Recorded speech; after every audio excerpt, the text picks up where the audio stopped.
All right, we are live. So, good afternoon, everyone. Welcome to Focus Activity 8 to 10. I am Peter, and I am from Manchester. Can you tell me your name and where you're from, or where you're watching from? I'm originally from Manchester, but at the moment I am in Milan. And I teach at my English school in Fabio Filzi, near the Centrale station in Milan. So can you tell me in the comments, what is your name and where are you from? Today we'll be having a look at be prepared. Today, in this focus activity, we have a modal review, giving advice, and preparing for an occasion.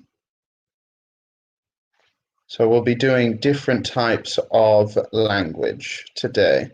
A revision of the different modal verbs, some phrases and some language of giving advice, and what to do to prepare for certain occasions, like a job interview, a first date, this type of thing. All right, so let's get started. I'm late, I'm late. In your opinion, what are the worst mistakes someone can make when attending a job interview? Have you ever made any of these mistakes? All right.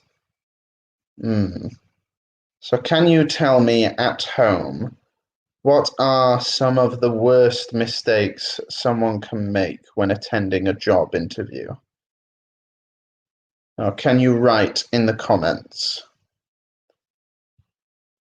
I think for me, some of a very bad mistake is not only to be late, but to not come to the job interview at all.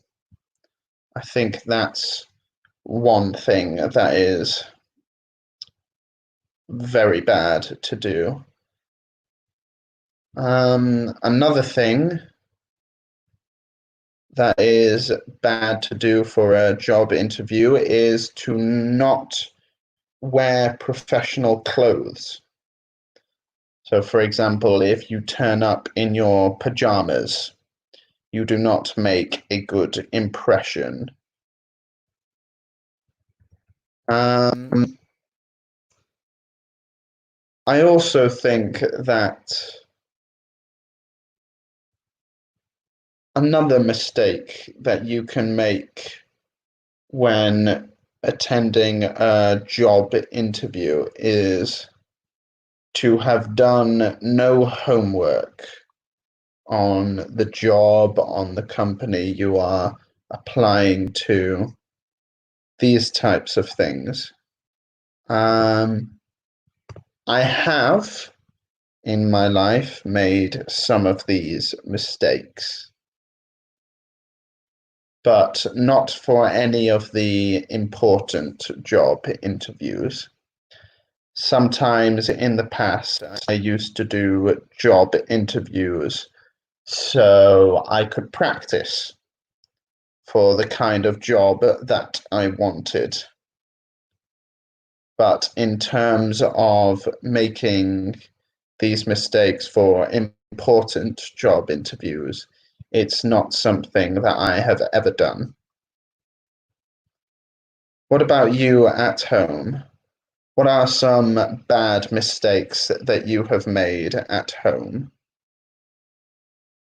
when attending a job interview? Have you ever had a nightmare scenario?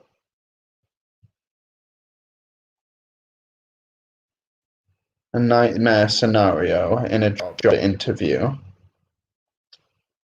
I think also something that I know everyone does, but when you lie on your CV and then you are tested on this lie. So, for example, if I say I can speak fluent Japanese, and they then test me to explain my job in Japanese, I think that would be a big mistake that some people have made. So there are lots of mistakes that you can make for a job interview, but I think those are the main ones and the most common ones as well. All right, let's carry on. Do's and don'ts. When preparing for an interview, there are a few important things to remember. You should always go over potential interview questions and practice your answers. You ought to dress nicely.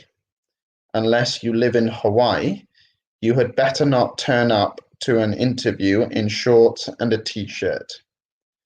It's also a good idea to keep up with recent events in the company you're applying to.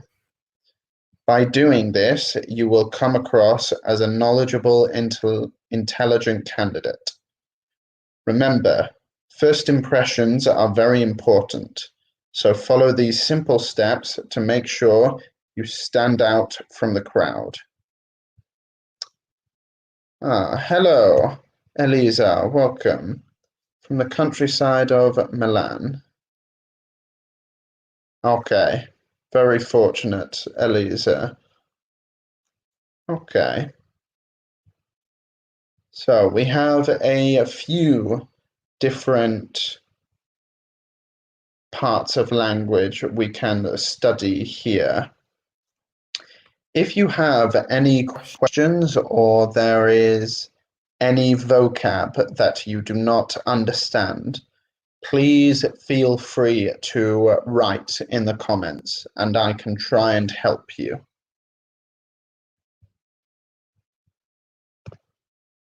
Okay, so find a phrasal verb in the text which means to arrive, to review, to give a certain impression, to be different, to be up to date. So, a phrasal verb is structured as verb plus an, I've forgotten the word, preposition. Verb plus preposition is a phrasal verb. And they are very, very common in spoken English. Very, very common. So can you at home try and find the phrasal verbs that are synonyms of these verbs?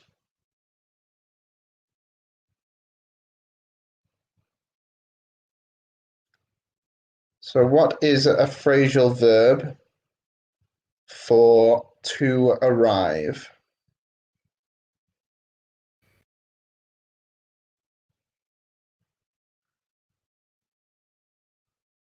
What's a phrasal verb that you can see in the text for to arrive?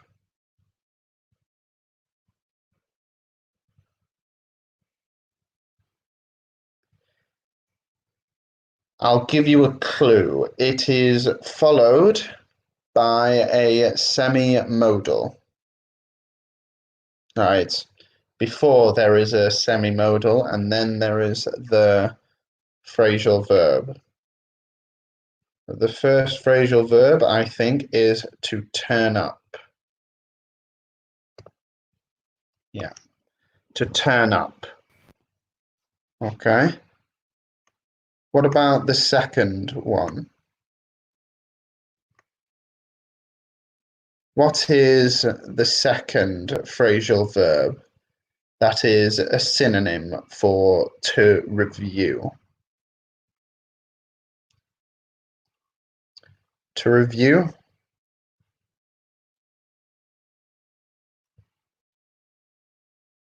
So where in the text can we see where you need to revise something? Important things to remember. You should always go over potential interview questions. Well, to review, the phrasal verb is to go over. To give a certain impression. To give a certain impression. Try and look for the phrasal verb that's a synonym of to give a certain impression. What do we think in the text?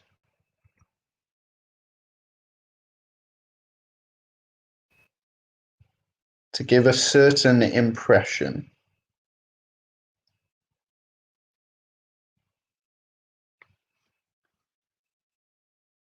To give a certain impression is to, for example, try and convince other people that you are maybe intelligent or you are knowledgeable.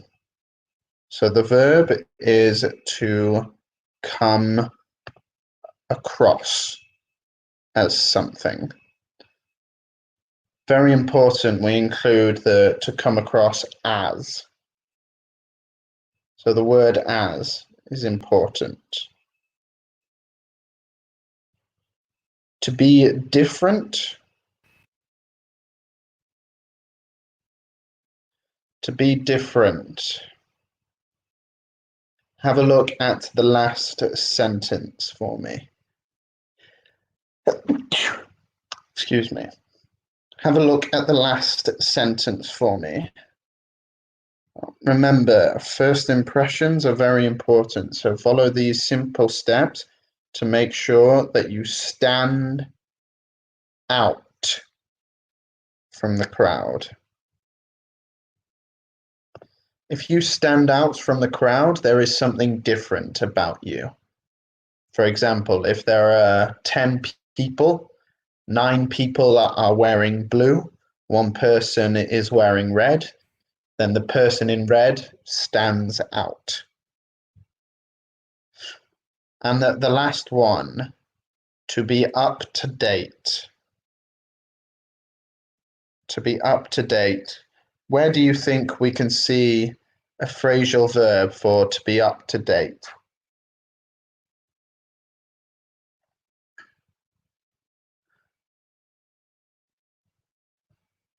Any ideas at home?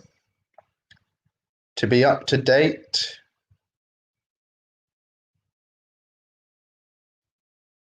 It includes the preposition up.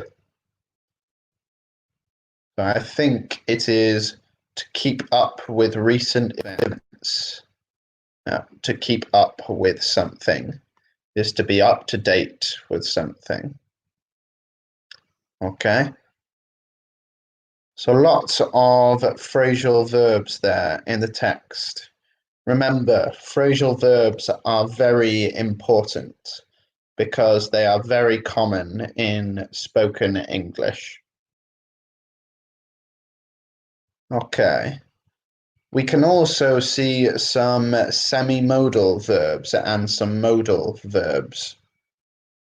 For example, should, ought to, had better not. These types of words are modals and semi-modals.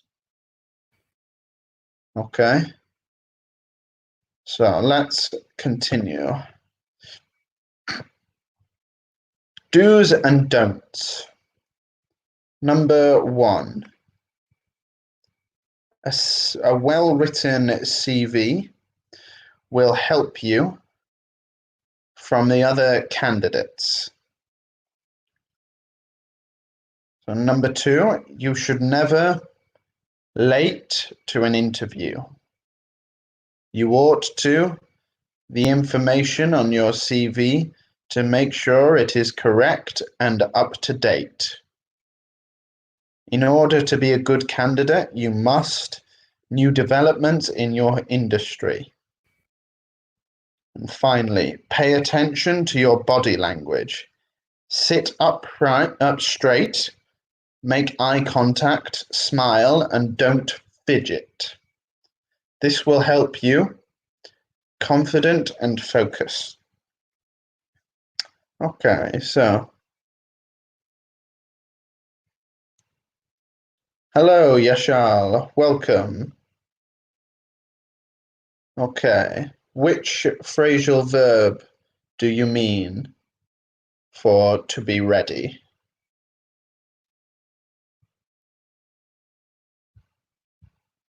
So, the word fidget. So, to fidget is a verb, and to fidget is to, for example, play with your pen or play with an object when you are sitting still. Up to date, Yashal, is when it is current. So it's up to the current date, today. Up to date.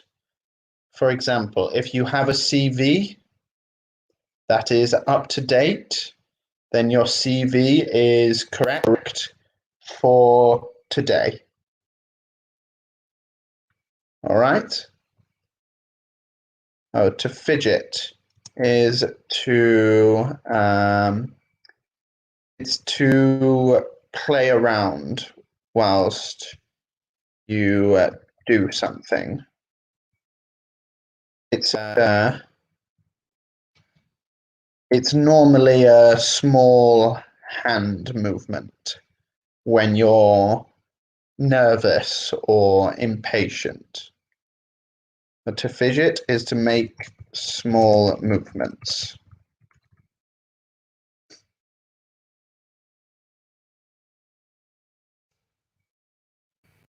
Okay, number 1. A well-written CV will help you from the other candidates. All right, what phrasal verb do you think for number 1?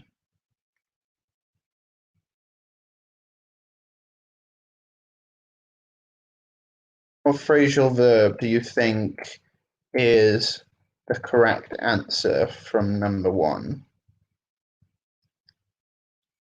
Hello, Daniela, welcome. Don't worry, you're welcome anytime.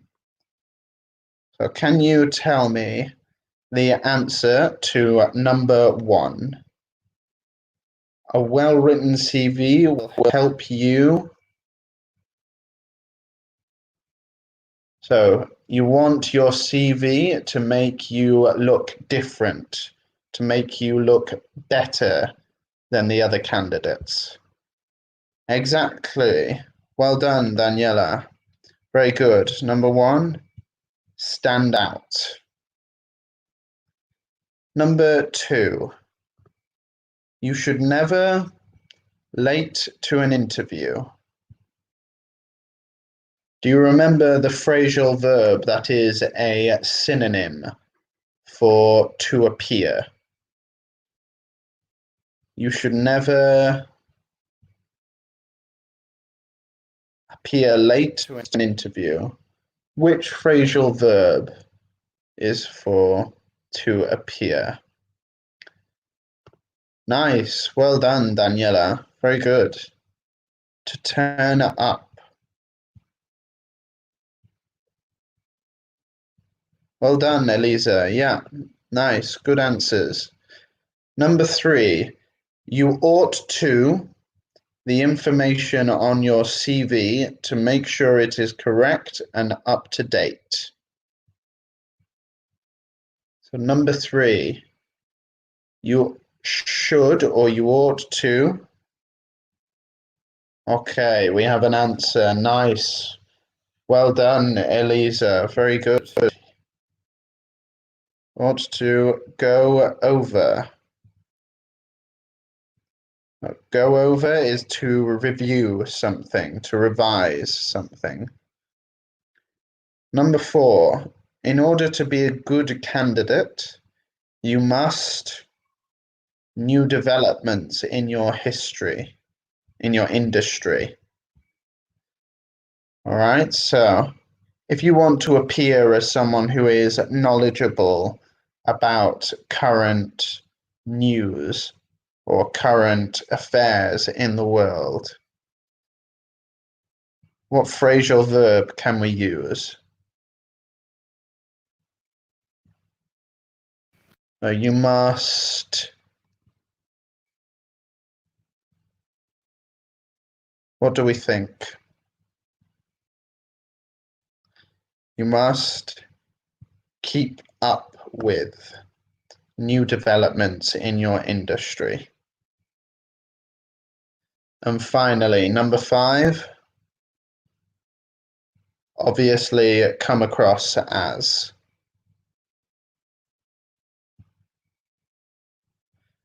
Okay, nice, well done. Well done, everyone. Some nice answers there. Good, good. If you have any questions about the vocabulary or about the phrasal verbs, please write to me in the chat and I can try and help you. Okay? But for now, let's continue. Personal questions. What do you think makes people stand out in an interview? Have you ever turned up late to an important event? Do you often go over possible questions before an interview? Is it better to come across as eager and excited or quiet and confident? Why is it important to keep up with new developments in your industry? All right, so some good questions here. Can you tell me in the comments, what are some of your personal opinions about these questions?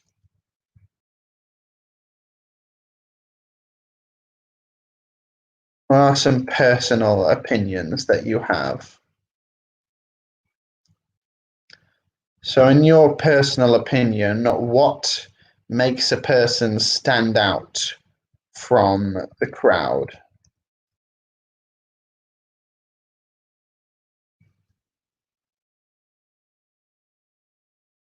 What makes a person different in an interview? For me, one thing is when they are very knowledgeable and very in control of the interview. They aren't nervous, they are relaxed. I think a person who comes across as honest about the situation is a person who stands out for me. What about you at home? What are some things that stand out in a job interview for you?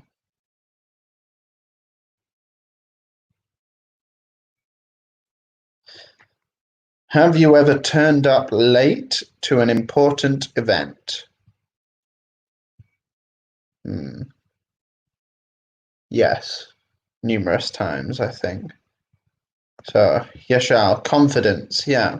What do you think makes people stand out in an interview? Confidence. because job interviews are nervous situations. So if you're able to appear confident and in control, then it's a very good way of making yourself look very good in terms of the interview. Have you ever turned up to an important event? Yes, I've turned up to many events late. For example, at birthdays, I have turned up late. At important family events, I have turned up late. In English, we have a saying called fashionably late. Fashionably late is when you turn up deliberately late to get all the attention. Okay, to stand out, basically. We call it to be fashionably late. Number 3, do you often go over possible questions before an interview? I think, yes, it's an important part of the interview process to practice beforehand, because if you do not practice, then I think it shows a lack of interest from the candidate. So I think it's important to practice questions, at least some questions that you think will come up. I do think there is an element of needing to be authentic, but definitely you should try and at least practice some questions. Is it better to come across as excited and eager or quiet and confident? I think this is dependent. It depends on the type of job. It depends on the type of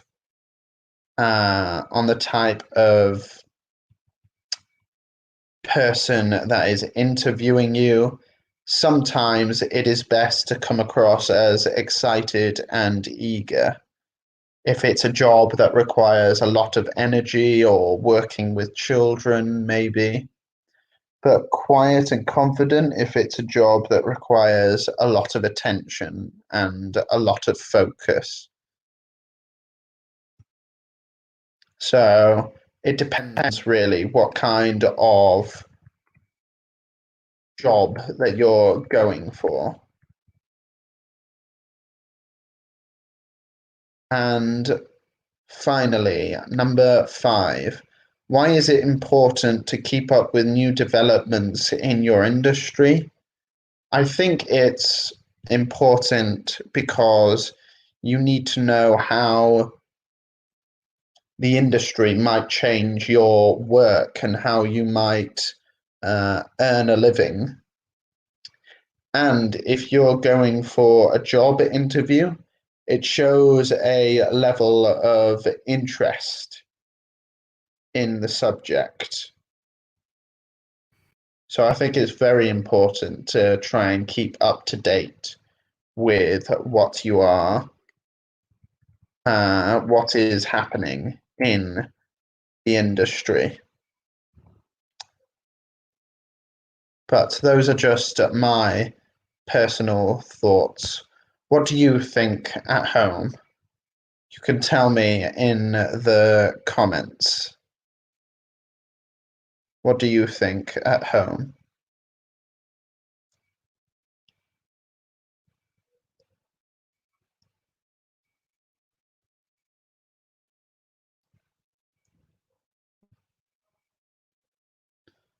Okay. I have never turned up late to some events because I try to arrive always before the event starts. Okay, Yashal, you and I are a little bit different. I don't like to arrive early, only for job interviews, because it makes me feel a little nervous. But remember, past participle for present perfect. But anyone else, what do you think?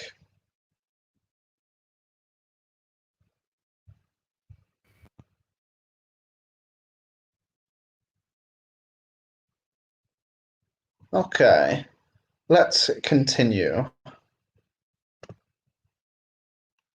Prior planning and preparation. Which modal verbs do you know and which semi-modal verbs do you know? So we have a lot of modal verbs and semi-modal verbs in English. And we have seen some already in the previous text. For example, you should, a modal verb, you ought to, a semi-modal, had better not. These are all modal and semi-modal verbs. Well, let's take a look.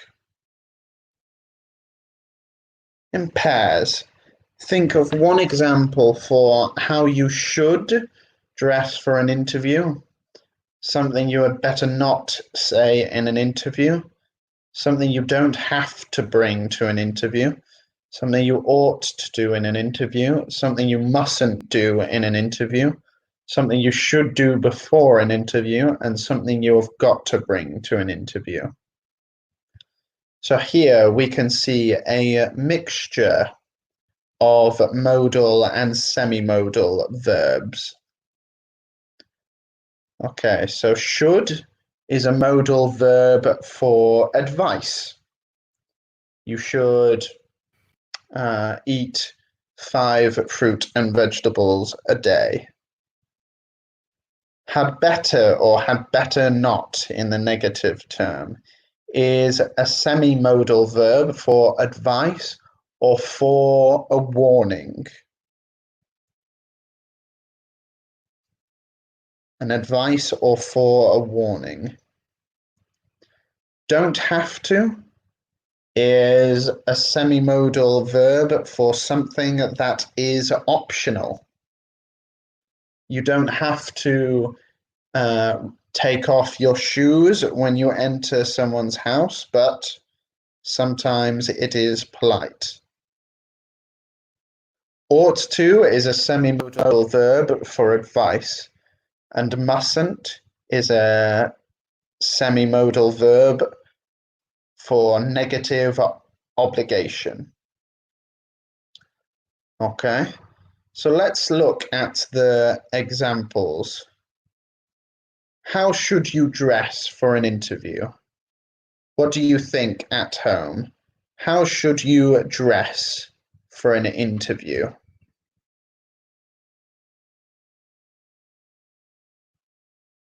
Should you wear a t-shirt and shorts and sandals? Or should you wear something else? What do you think? What should you wear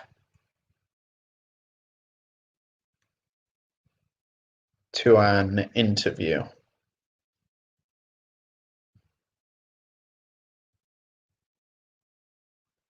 I think personally it depends. If you're going for an interview at a professional law firm, then I think it's very important to appear professional and in a suit. But if you want a job where you're working a lot outdoors, maybe you're constantly on the move, then you should wear something else. But Antonio, possibly dress in a suit for an interview. However, it depends. Exactly, Antonio, I agree. So the difference between semi-modal and modal verbs are basically, without getting too technical, is just the name of them and the form. They usually have similar functions. So, for example, ought to and should are both, should modal verb and ought to is a semi-modal verb, but they both are verbs for giving advice. I suppose the semi-modals only function as modals in specific circumstances, but they can perform other functions as well. So the only difference really is just in how they are categorized. Yeah, Daniela, I think that is a very good piece of advice. You should just look clean and tidy and presentable. Yeah. Okay, so Antonio, you should wear cleaned and ironed casual clothes. Exactly. Not too much casual, not too much elegant. Yeah, I agree. You should be approachable when you're doing an interview. I think something you had better not say in an interview is very obvious. For example, you should use formal language and not informal language. For example, you shouldn't swear in an interview. You should only be polite.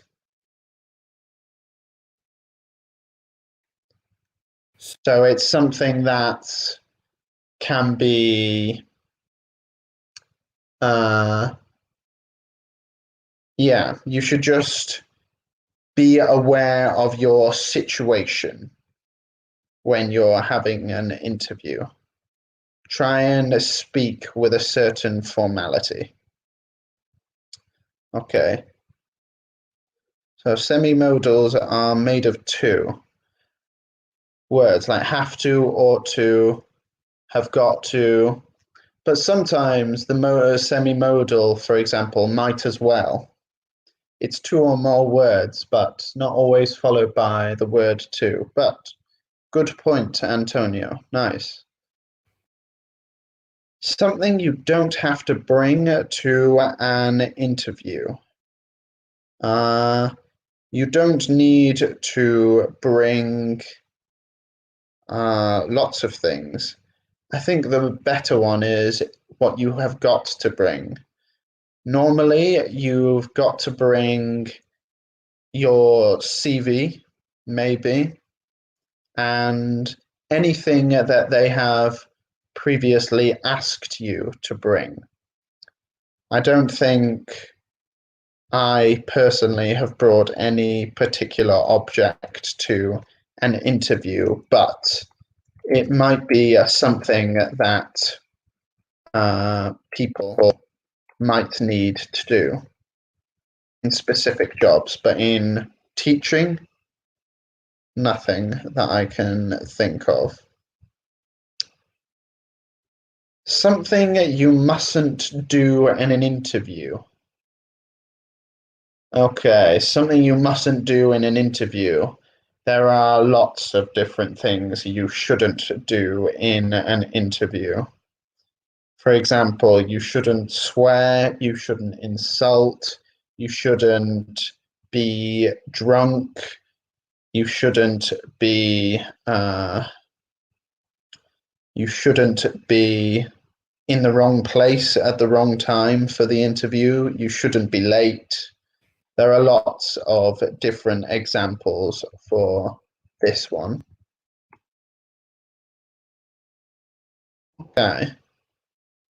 So, lots of different things that you can do to plan and prepare for an interview.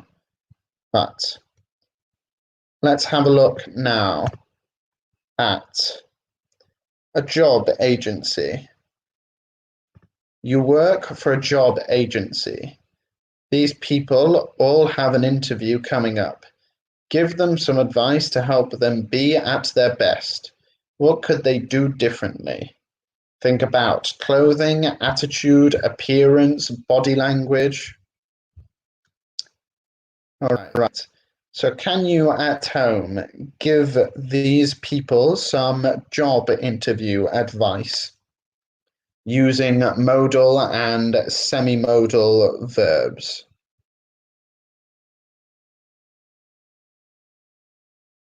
So some semi-modal and modal verbs. For example, you should, you've got to, you ought to, you had better, you'd better not. These types of phrases. What are some phrases that we can use for giving advice?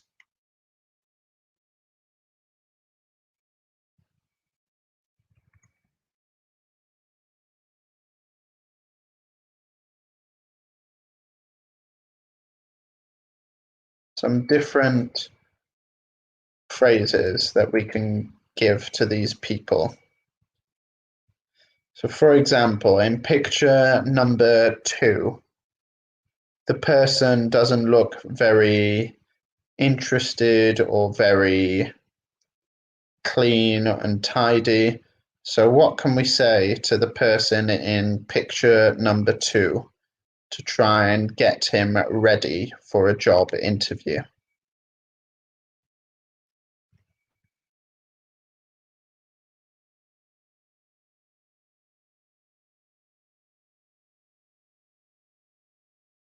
What do you think you could say to this person?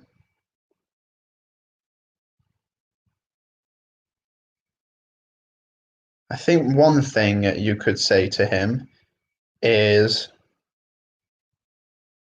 okay, yeah, Yashar, you'd better not eat during an interview. Exactly. Good, very bad idea to eat during an interview. So definitely the person in picture 3. Okay, nice, good example. Well done.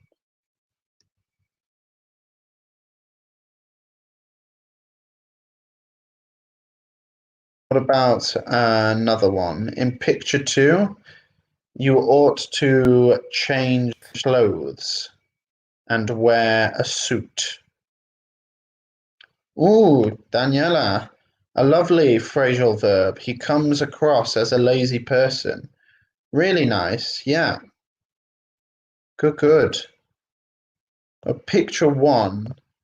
I think my advice for picture 1 would be to maybe calm down. She'd better not get too excited during the interview or get too loud during the interview. Exactly. Wear more elegant clothes and pay attention to what people are saying to you. Nice, good. Well done, Yashar. Okay, nice examples. Well done, everyone. Okay. So, because we only have 5 minutes left, let's have a look at some of the language that we studied today. Okay, so a phrasal verb for to arrive is to turn up. A synonym is to appear. Okay? So for example, I sometimes turn up late to events. The second one, to go over or to review, is when you check something. So for example, I go over my students' notes when they do homework. To give a certain impression. Okay, so if you talk a lot in an interview, you will come across as a talkative person. All right, it's to give an impression of something. To be different is to stand out from the crowd. So for example, the 10 people wearing blue shirts, and there's one person wearing a red shirt. The one in the red shirt stands out. And to be up to date with something is when you keep up with something. So I like to keep up with football news. I like to know the current events and news about the football world. So I keep up with the football world. We also had a look at some modal and semi-modal verbs. For example, should, a modal verb for advice. Had better not, a semi-modal for advice or a warning, but in a negative sense. Positive sense, you'd better. You don't have to is a semi-modal verb for something that is optional.